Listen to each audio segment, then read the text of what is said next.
All right, let's talk weather once again with meteorologist Michelle Boss joining me here in the studio tonight. And Michelle, we know cooler temperatures on the way. Is that going to help firefighters with all these fires across the region? Yeah, so of course, with the cooler temperatures, that makes it less stressful for the firefighters to be out there fighting it.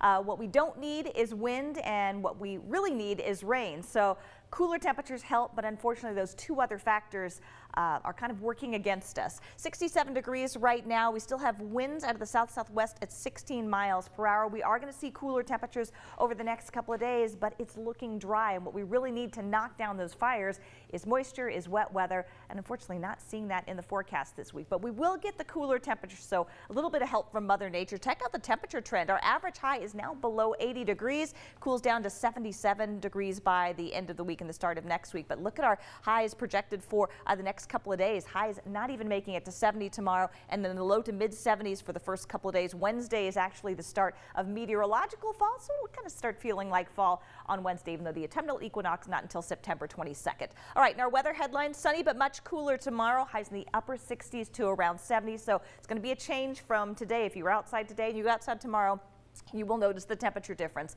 Dry weather expected all week, though. We are seeing that gradual warm up, so it'll be cool for the next several days, but it looks like we will see a return to the 80s for this upcoming weekend. Why the cool down? We have upper level low pressure in British Columbia that is dropping down into our region. Some showers associated with that up on the Canadian side, but as it drops down, our air is just really dry. It may kick off a few showers in the mountains of northeastern Washington and the far northern panhandle, but for the rest of us, just bringing us that cooler air mass and knocking our temperatures down about 10 to 15 degrees from what we've seen over the weekend. Future tracker shows the dry weather for the overnight hours. Plenty of sunshine to start your Tuesday. Saw a few showers popping up mainly along the Canadian border for tomorrow afternoon, and then things start to dry out tomorrow night. For Wednesday, it looks like a dry day for everybody with mostly sunny skies, so that's one thing we will get to enjoy pretty much this entire week is lots of sunshine. But look at the temperatures tomorrow. Big difference from the 80s down into the 70s for Freda, Moses Lake, Omak, even lower 70s, and those overnight lows dipping down to the 40s in many locations. Highs only in the upper 60s for Davenport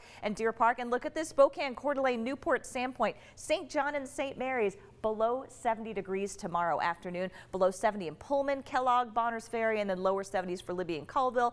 Still a little bit warm out there in Lewiston with highs in the mid 70s, but certainly not too bad. Here's a look at our extended forecast. As you can see, no rainfall expected anytime this week. Those high temperatures starting off with a very cool 69 for tomorrow, then gradually warming up, and we'll return to a more summer-like lower 80s for this upcoming weekend. 42 degrees the overnight low on Wednesday. My goodness. Shorts weather for kids still. Yeah, there we go. All right, thank you, Michelle.